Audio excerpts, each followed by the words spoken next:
Hey guys, it's Kira and welcome back to another video.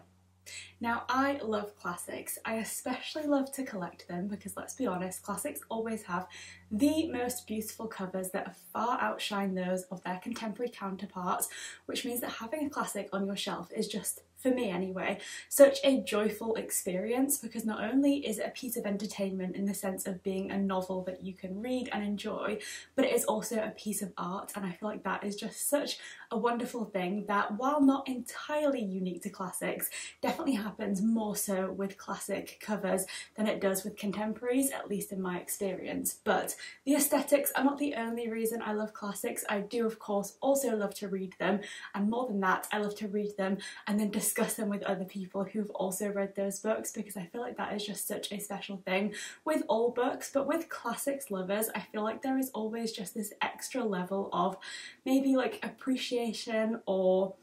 reverence for what you're reading, that when you get into a discussion with someone who loves a classic that you also love, the discussions are just unparalleled. So I love classics, that much is clear, but I have to admit, like a lot of people, I often talk myself out of reading them at least as much as I would like to, and that is because while they are wonderful,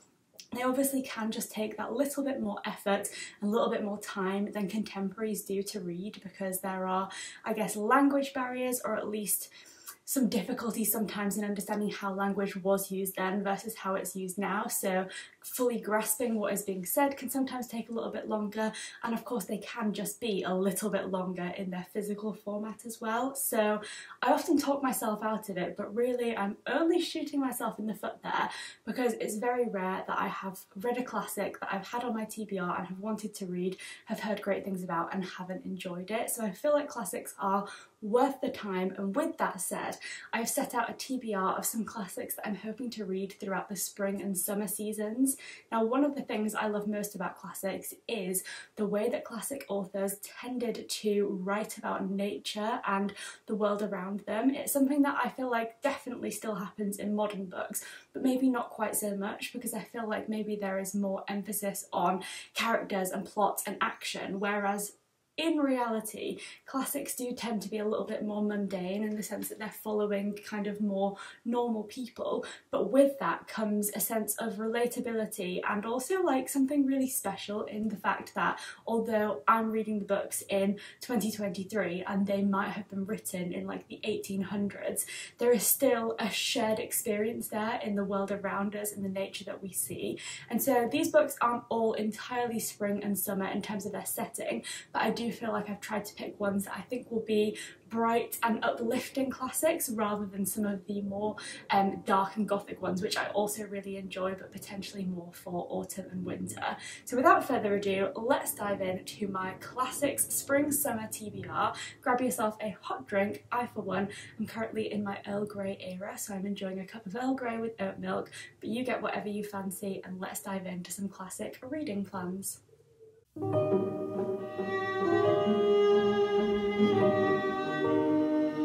Now the tea has to go down immediately because I'm starting strong, not just with one book that I know I'm going to love, but with an entire series that I'm so excited about, and that series is the Anne of Green Gables series. Now the reason I'm so excited about this and know I'm going to love it is because I've read the first two books in this series. So of course Anne of Green Gables by L.M. Montgomery starts with Anne of Green Gables, and I think that is just one of the most uplifting, heartwarming stories and perfectly encapsulates what I was just talking about in terms of how well classic authors dive into nature and the world around them, because Anne Shirley is a character who you cannot help but get this infectious sense of wanting to appreciate the world around you from, and that is certainly what I love so much about Anne, is that she is just such a optimistic and imaginative character, and I just feel like that rubs off on me while I'm reading it, and it brings out this sense of like youthful reverence for the world around me, and I absolutely love it. So I've read Anne of Green Gables a couple of times, and then last Christmas, just gone, I read Anne of Avonlea, which is the second book in the series, but there are in total 8 books to read, and I am hoping to read them all this summer. I think I'll start again with Anne of Green Gables and just kind of dedicate to reading myself all of them like in succession, because I think that would just be such a lovely experience. Anne of Green Gables is, I will say, a book that you could read at any time of year because you do kind of follow Anne through the seasons, and she loves each season as much as the last because she finds something new to appreciate with every change that she sees in the outside world, and I think that's wonderful. But I think her youthful positivity and her, I guess, like imagination just feels springy and summery because I feel like she is always creating new worlds around her, and that is kind of what we get to experience with the springtime. So that is the first book series on the list, and I'm so excited about it. I do have a couple more children's classics on the list. So the next one is The Secret Garden by Frances Hodgson Burnett. Now this is a book that I actually don't know too much about, although I know that it has been adapted into films and TV series, and I know that it's a book that a lot of people love. But aside from knowing that there is a young girl and she finds this like secret garden, as the title would suggest, I don't know much about it. But similarly to Anne of Green Gables, I feel like this is a book that will really inspire an appreciation of nature, and again that just feels very springy and summery to me. It's also quite a short one, so in terms of getting myself back in the swing of reading classics and not allowing the length of the book to put me off of reading them, then I think this will be a great one to have on the list because I can easily get through this in a day or two, which means I can happily tick a classic off my TBR, but also not have to commit several weeks or months of my life to reading it. And then the final children's classic I have is Heidi by Johanna Spyri. Now this cover is something to be marvelled at. I also have the same version of Little Women by Louisa May Alcott, which is not on this list because I've already read it, but it's an incredible classic. But these are the Puffin in Bloom classics, and they are just so beautiful. I feel like the level of effort that goes into these covers is just worthy of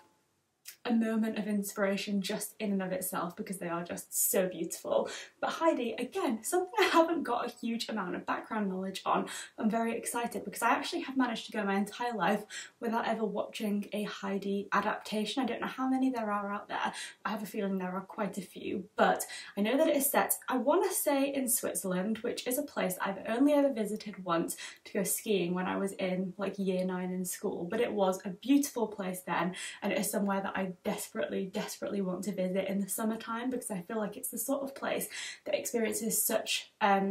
polarized seasons where you could go to the exact same location in 2 different times of year and experience a completely different sort of, like, almost as if you were going to a completely new location, because obviously they just have like such lush and beautiful summers and then such like white and crisp winters. So I feel like the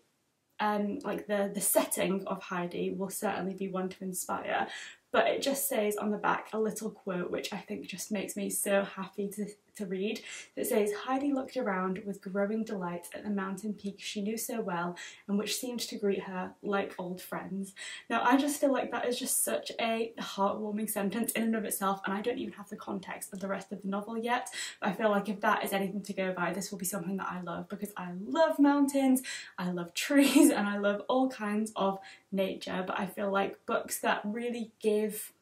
I guess, like spirit and character to the world around the actual characters is just something that I really adore. And one of my other favourite classics is Frankenstein by Mary Shelley, which is completely a different vibe and definitely wouldn't fit well in terms of a spring and summer reading experience. But one of the things that makes Frankenstein so incredible is the way that we have these really strong and well-written characters, but that the world around these characters kind of takes form in and of itself as well and informs the emotions and experiences that we see the characters going through. So it's really powerful and just elevates the reading experience that little bit further. So I feel like this will do a similar thing but on a completely opposite end of the scale, and I'm very excited to read it. Now, slightly less positive I suppose, but certainly one that is for the summer, is this Midsummer Mysteries collection, which is a collection of 4 short stories by Agatha Christie. Now,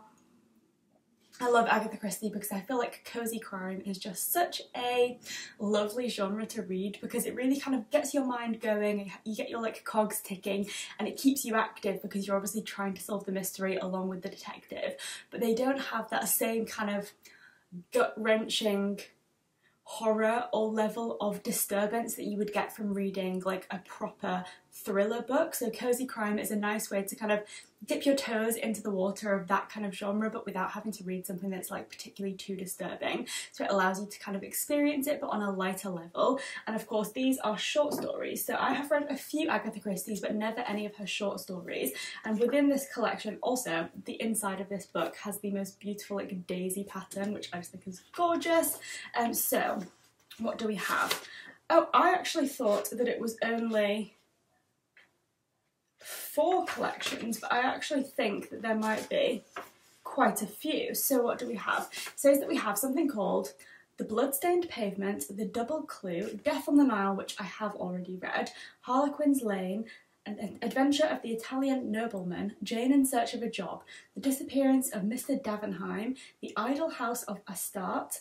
The Raja's Emerald, The Oracle at Delphi, The Adventure of the Sinister Stranger, and The Incredible Theft. Now I have to say, the one that has attracted me the most is The Adventure of the Sinister Stranger, because I feel like that is just a really incredible title. But that's wonderful because, again, similarly to reading books that are not so long, this will mean that I can kind of dip in and out of different classics and tick a few Agatha Christie's off of my list, but I don't actually have to read the entire series all at once because they are individual stories. Now I'm very interested to see like how summary these books are and kind of like why they have been selected for this Midsummer Mysteries collection, so I'll certainly be able to sort of gather that as I go through, because the titles themselves don't necessarily scream summer, but I'm sure that they have been carefully curated. And I know that there is also a spring version of this book which I definitely want to get my hands on at some point, and I'm hoping that maybe they will gather all of the seasons and add autumn and winter to the collection as well, because more than anything else, it would just be very satisfying to have one for each of the seasons because the cover is beautiful. But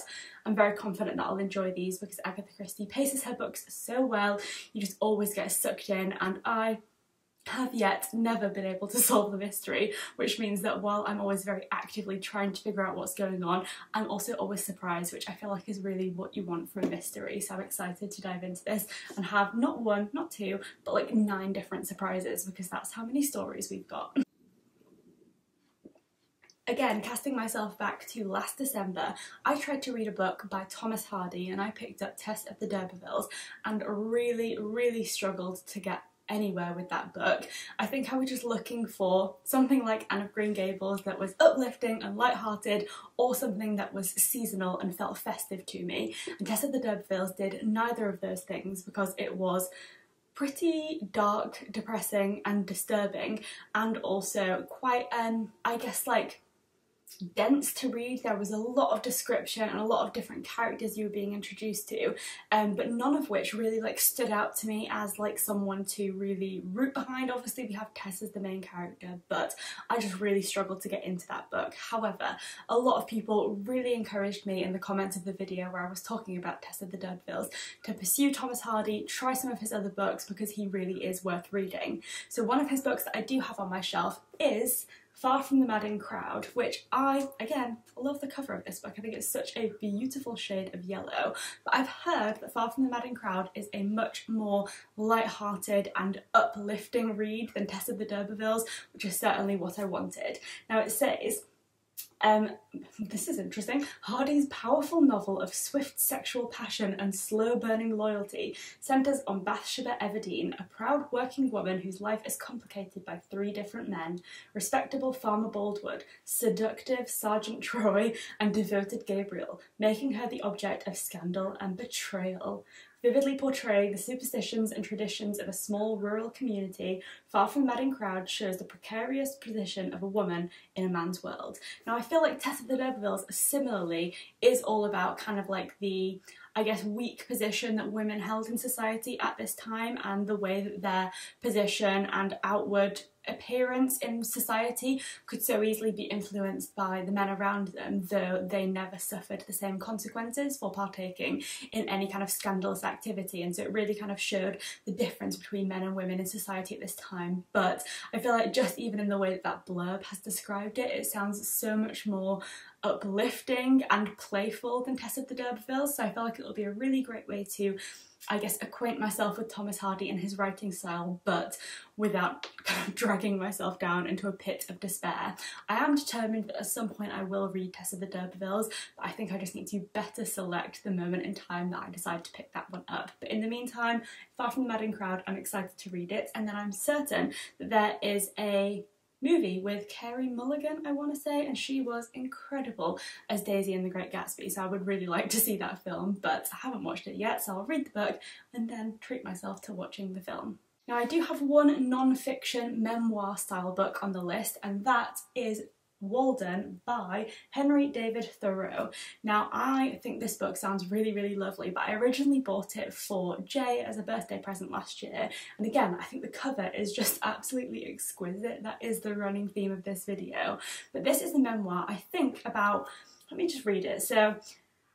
yeah, Thoreau in 1845 went to live by himself in the wood in Massachusetts, where he stayed for over 2 years, living self-sufficiently in a small cabin built with his own hands. Walden is his personal account of the experience. I just feel like that sounds like such an interesting reading experience. Of course, there are plenty of people nowadays who like to, I guess, move away from the thrum of modern society and like move away from the fast-paced cities and the structures of a 9-to-5 job and I guess the confines of social media and all of that stuff, and try to go off-grid. But equally there is almost like a, I don't want to say performative action there, because people do kind of show their move away from the modern world back to, I guess, a more like simple way of living on YouTube and things like that, and it's really interesting to watch. But there is still that connection with the modern world, obviously, through sharing it on social media. But I feel like this is kind of like the original homesteady type thing, where of course 1845 seems like forever ago to us, but equally it was kind of like the beginnings of modern society at that time. And you know, there are elements of modern society now that we still have that will have been sort of placed into structure by society back then. And so I suppose like this is kind of one of the first examples of someone taking a step back from that modern society and the expectations of the world and just like reconnecting with nature. So I bought this for Jay because I feel like it's the sort of thing that he would really like to read. But the more that I read about it myself, the more I felt intrigued and interested to kind of experience the story for myself. It's also the oldest memoir that I will have ever read, because obviously being written by Henry David Thoreau, who was there in the 1800s, it is like way further back than any other kind of memoir or non-fiction that I've read, which I feel like will be a really interesting experience in and of itself. So excited to read this one, and I have really gotten more into memoirs of late. I feel like they are just really interesting reading experiences that just provide like capsules of someone else's life, but often we find so much to relate to in others' kind of narratives of themselves. So I feel like memoirs are something that I really enjoy, but I'm excited to read one that is so heavily focused on nature and just see what that is all about. And I have just one more book on my list, which I'm actually describing as my bonus book, because it is a book that I've already read before, and it is the book that I would personally describe as my favourite classic, and that is Emma by Jane Austen, because I just adore this book. I often feel like whenever I'm thinking about getting back into reading or pulling myself out of a reading slump or picking up a new classic, Emma is always creeping into the back of my mind, and I often push it away because I think I have to continue reading new books and ticking things off my TBR. But I also think there is value to be found in rereading things that we absolutely love, returning to characters that we've enjoyed hearing their stories, and just reading it again with new eyes and seeing like how we experience narratives and stories differently the second, third, fifth or 15th time around. I just felt there's something really special about returning to worlds that we absolutely love, and Emma is definitely that for me. Now, I would say that I love all of Jane Austen's novels, but Emma is one that just spoke to me the very second that I read it, because Emma as a main character is not necessarily very likeable. She is a young woman who is in a very privileged position in society. She holds a lot of wealth and also a lot of status in her community, and so she has a significant amount of power, and interestingly has decided that she personally is not interested in marriage whatsoever, but she is interested in matchmaking for other people around her. So we have Emma as this character who can be quite snobby but doesn't necessarily even realise her own levels of snootiness. She is meddling in plenty of other people's lives, lives and not realising the sort of destruction that she leaves in her wake, and she also can inadvertently be quite cruel to people who respect and are really nice to her. But we see throughout the course of the novel that Emma just grows exponentially, and she is a very young character. I think she's only maybe like 19 or 20, I want to say, so she's very young, and we see her go on this incredible journey of growth and self-awareness. So while we start with this character who can be, like I said, a little bit judgmental, a little bit unlikable, and just doesn't necessarily make the best decisions, we see her grow into someone who has so much more self-awareness, is much more caring about the people around her, and just has much more appreciation for her position in society and the privilege that comes with that. So I feel like it's a really interesting book because you do get to see this character go on such a journey of growth, and while it's not specific that every novel of this moment in time had like a really moral, upstanding main character, I feel like that was typical. And so to have a book where we have this character who we actually get to see grow and who doesn't start as this upstanding citizen but kind of develops into one, I just think is really satisfying, gives you something to root for as a reader. And so I'm hoping that I'll be able to get through all of the books that I've mentioned already that are new to my TBR, and then as a reward I'll be able to treat myself to a lovely reread of my favourite classic, Emma by Jane Austen. So there we have it. These are all of the classics that I'm hoping to read throughout this spring and summer season, and I feel like they all just sound so intriguing, mostly so uplifting, and I'm really excited to explore these different worlds and take some new classics off my TBR. If you've read any of these books, I would absolutely love to hear your thoughts and let me know if you have any recommendations on which one I should prioritise and start with first. But other than that, I'd also love to know what books you're planning to read this spring, summer, classics or otherwise. Let's all share our TBRs and get excited about the spring and summer of reading to come. Thank you so much for watching, and I will see you next time.